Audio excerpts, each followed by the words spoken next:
Hi everyone, this is Kamara Mary Rajabari, and I'm going to talk to you a little bit about what I'm doing for day 11 of the 40-day prosperity invocation with Wombmyn. I'm one of the hosts with Ocean Latte, and we've been fooling around with these videos, and I got inspired because Ocean Latte's been doing hers every day, so committed.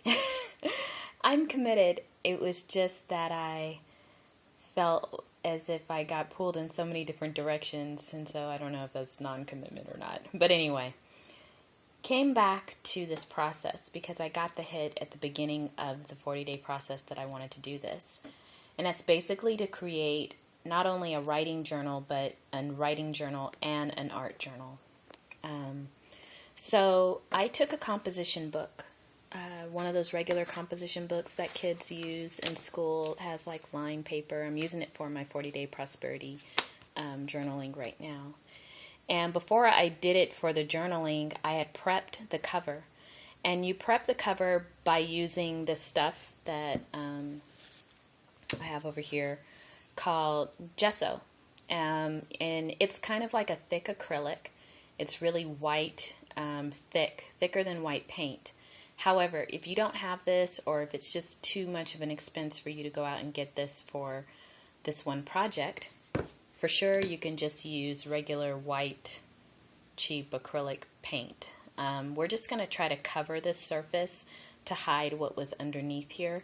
So you could barely see that it says composition, right? So you paint, with this it might be a few layers, but you can go ahead and use white.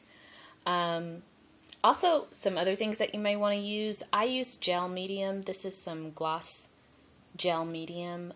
It helps for your images to stick to the surface. It's kind of like a glue.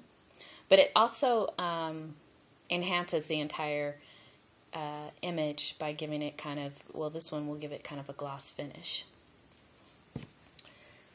If you really just need to go low budget, you can just simply use rubber cement from back in the day.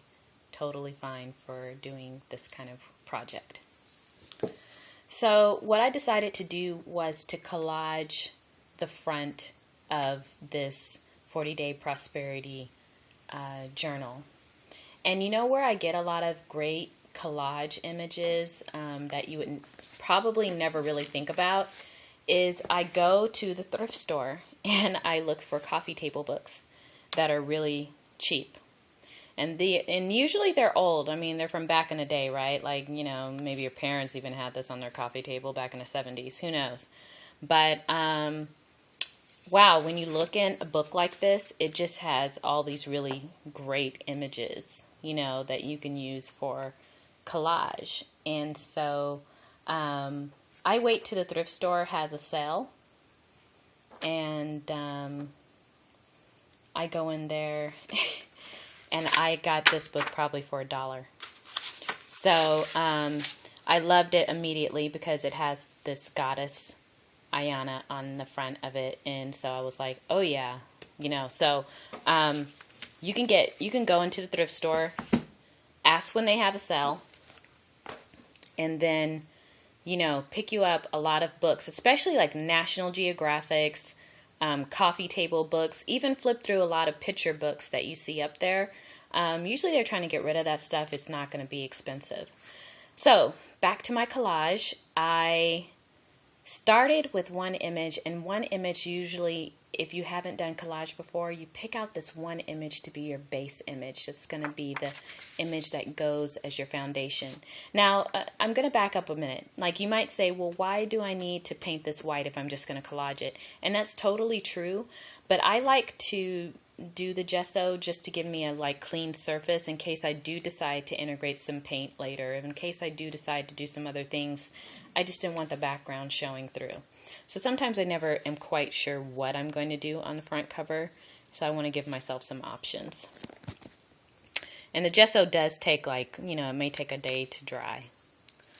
So look at this image that I found. It is, I think, from a natural science book that I got on volcanoes.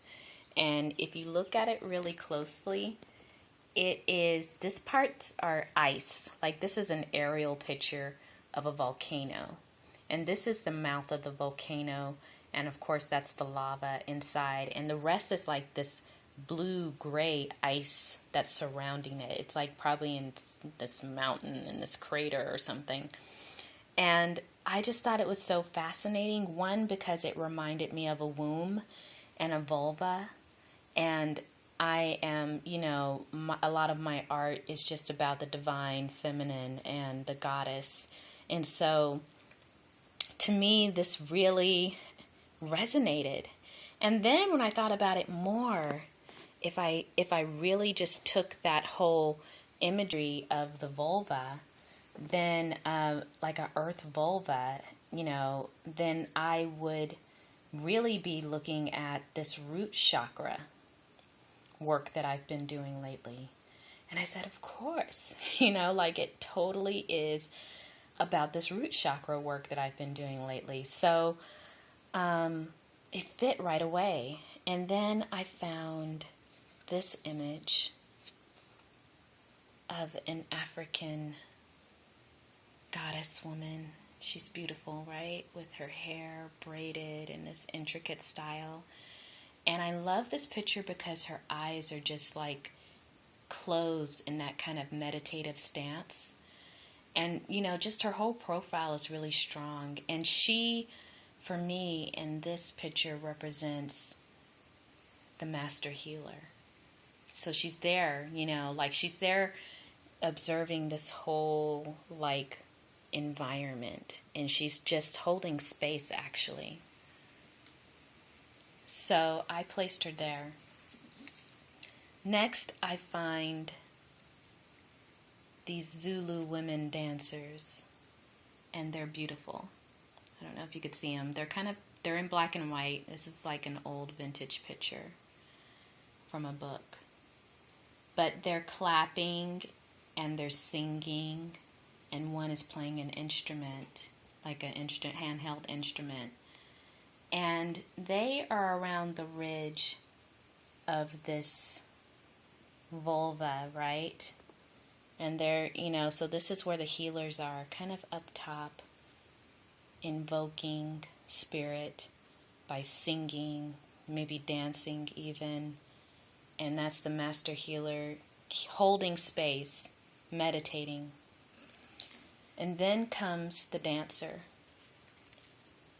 And she is this fully veiled woman. And she is up close to us, She's the closest up to us.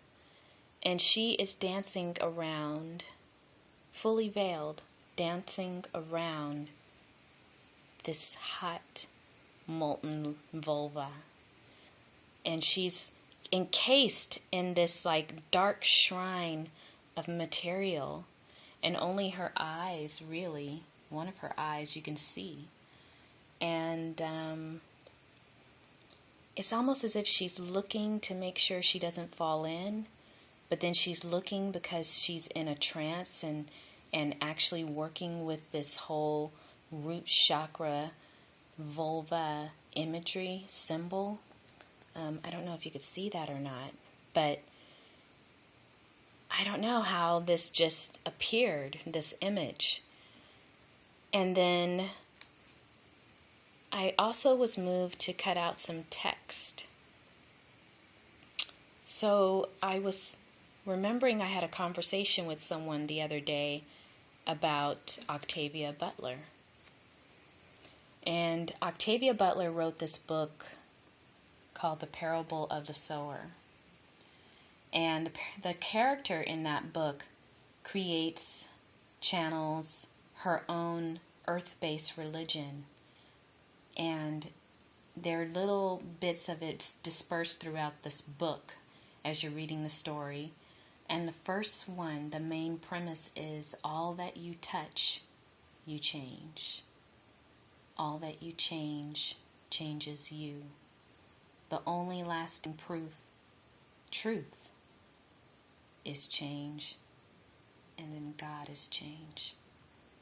So to me, I just felt like that was so appropriate for this whole collage that I was doing, this whole look into the root chakra of this work.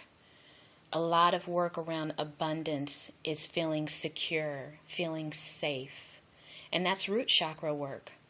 If we don't have enough energy there, good energy in our root chakra, we always we feel fearful of the future. We're fearful of not having enough. We're fearful of our home life, of our food situation, basic survival needs we are fearful of. So the root chakra, when it's in balance, we feel secure, we feel safe, we feel as if we have a base and a root. You know, it's very much about being rooted in the ground. So that is my creation, and that is how I am explaining it. I will go ahead and glue all of this down, and I will post the final picture of how it all ends up looking. It may be slightly different from this. And feel free to give me your comments. I really want to know your feedback about how I thought about the process of this. My work is not about art for other people, art for aesthetic purposes. It's more about soul work.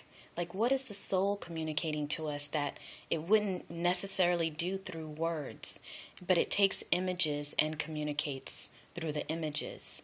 So that's why, to me, creativity is so important to our spiritual development. Often when we feel stagnant, we're not engaging in a spiritual creative process.